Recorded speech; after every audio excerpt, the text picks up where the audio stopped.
कमाल के अभिनेता, कमाल के संगीतकार और कवि तो कमाल के हैं ही। उनके लिए कहना चाहेंगे कि लीक पर चले जिनके चरण दुर्लभ और हारे हैं, लीक पर वे चले जिनके चरण दुर्लभ और हारे हैं, हम तो जो हमारी यात्रा से बने ऐसे अनिर्मित पंथ प्यारे हैं। कवि सर्वेश्वर दयाल सक्सेना की इन पंक्तियों के साथ बुलाती हूँ मैं कवि अभिनेता देवेंद्र अहिरवार जी को। जोरदार तालियां देवेंद्र जी को।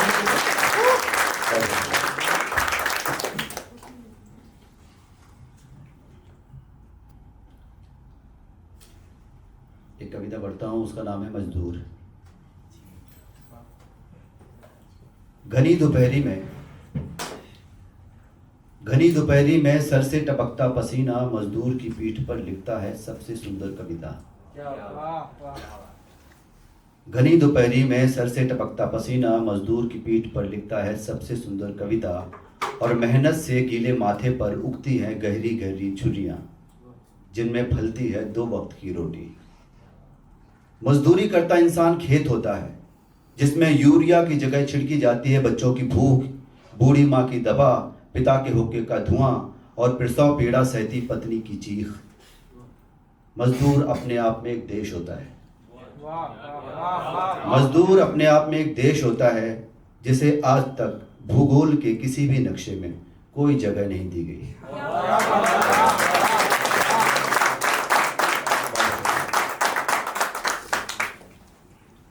अगली कविता है, कविता का नाम है शर्मिंदा।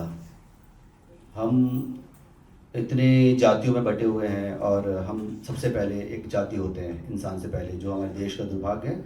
ये कविता उसी के ऊपर है। शर्मिंदा। खिलाड़ियों को मैंने मेडल जीतने के बाद जाना, समाज सेवकों को गिरफ्तारी या हत्याओं के बाद, सैनिकों को परमवीर चक्र पाते हुए या शहादत वाले दिन।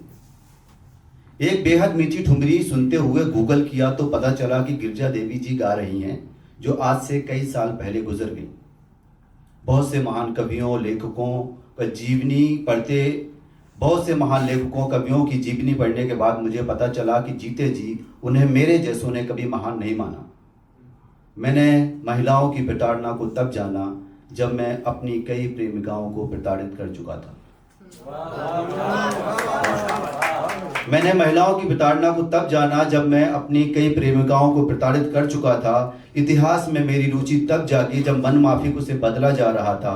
वैज्ञानिकों और गणितज्ञों को तो मैं अभी तक नहीं जान पाया। ये कहना ठीक होगा कि जहाँ जहाँ मुझे कई साल पहले पहुँचना था, वहाँ मैं कई सालों बाद पहुँचा।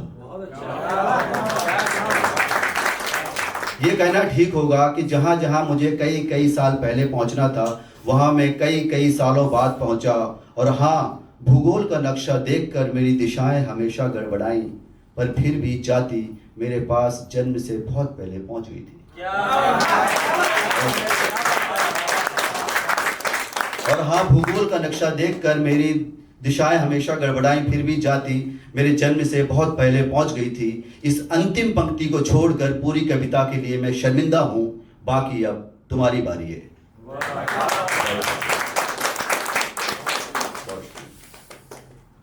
ट्रियों के समानांतर अंतराल को साधे जब गुजरती है रेल अपने निर्धारित समय से हमेशा देरी वाली आदत लिए, बिना शर्मिंदगी के साथ, तो रेल गुजरने से गुजर जाने के मध्य पटरियां रेल को पी लेती हैं घूट घूट, और बची हुई रेल बह जाती है अगले सिरे में रगों में बहती खून सी। तो रेल गुजरने से गुजर जाने के मध्य पटरियां रेल को पी लेती हैं घूट घूट, और बची हुई रेल बह जाती है अगले सिरे में रगों में बहती खून सी। इतना शोर भोगने के बाद छुई मुई सी सिमटी पटरियां हो जाती हैं मौन। इतना शोर भोगने के बाद छुई मुई सी सिमटी पटरियां हो जाती हैं मौन। कमाल की बात है, बिना आकार का प्रेम अच्छे अच्छों की बोलती बंद कर देता है।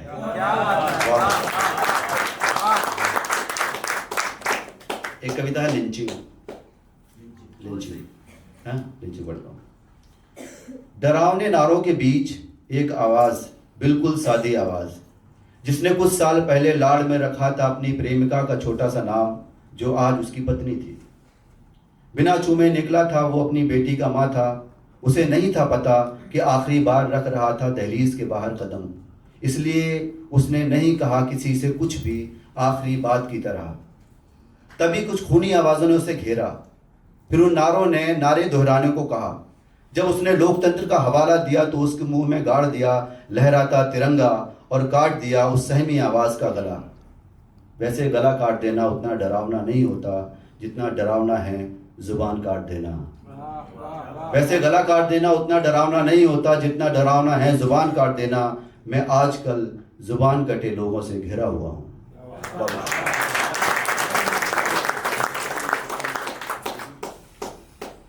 एक प्रेम कविता और पढ़ता हूँ, छोटी सी कविता है। जब मैं तुम्हें चूमता हूँ तो याद आती है घी लगी गर्म रोटी और हाथ में गुड़ का ठेला। जब मैं तुम्हें चूमता हूँ तो याद आती है घी लगी गर्म रोटी और हाथ में गुड़ का ठेला। मैं तो तुम्हें बचपन से चूमता आया हूँ, अन्न चूमना माँ ने सिखाया था, पुण्य चूमना तुमने। छोटी छोटी कविताएं, एक दो कविता और पढ़ देता हूँ जल्दी से क्योंकि हमारे पास टाइम नहीं है। प्रेम कविताएं पढ़ता हूँ क्योंकि पहले क्रांति हो गई, अब शांति चाहिए। इसका है स्वाद, एक कविता है स्वाद। जब तुम मेरा हाथ पकड़ के चलती हो तो मुझे लगता है मैं तुम्हारे हाथ में झूलता हुआ थैला हूँ। जब तुम मेरा हाथ पकड़ के चलती हो तो मुझे लगता है मैं तुम्हारे हाथ में झूलता हुआ थैला हूँ और तुम लौट रही हो बाजार से उस जरूरी सामान के साथ जिसके बिना जीवन के संपूर्ण स्वाद की कल्पना नहीं की जा सकती। एक और कविता मेरी किताब का नाम है पनडुब्बियां, आप पढ़ सकते हैं। एक मुलाकाती कविता जो मैंने लिख दी थी पर मुझे अब समझ में आई। हमारे घर में एक डॉग हुआ करता था गोल्डी, और मेरे को याद है कि वो मैं अभी जब आया लौट के तो उससे मैं ठीक से मिल नहीं पाया, और अभी कुछ दिन पहले 26 तारीख को वो हमारे बीच नहीं रहा। तो मेरे को अभी इतना दुख है कि मुझे आखिरी मेमोरी याद नहीं है कि मैंने उसको कैसे गुड बाय बोला था। सो अब मुझे ये कविता और समझ में आई, ये और गहरी होगी मेरे लिए कविता। जो तुम्हारे सामने है उससे प्यार से मिलो, जा रहा है जो उससे ठीक से विदा करो, जो आने वाला है उसका खूब इंतजार करो, और साथ में ये दुआ करो कि वो सकुशल पहुंचे, क्योंकि हर मुलाकात आखिरी होती है जब तक समय उसे दोहराना दे।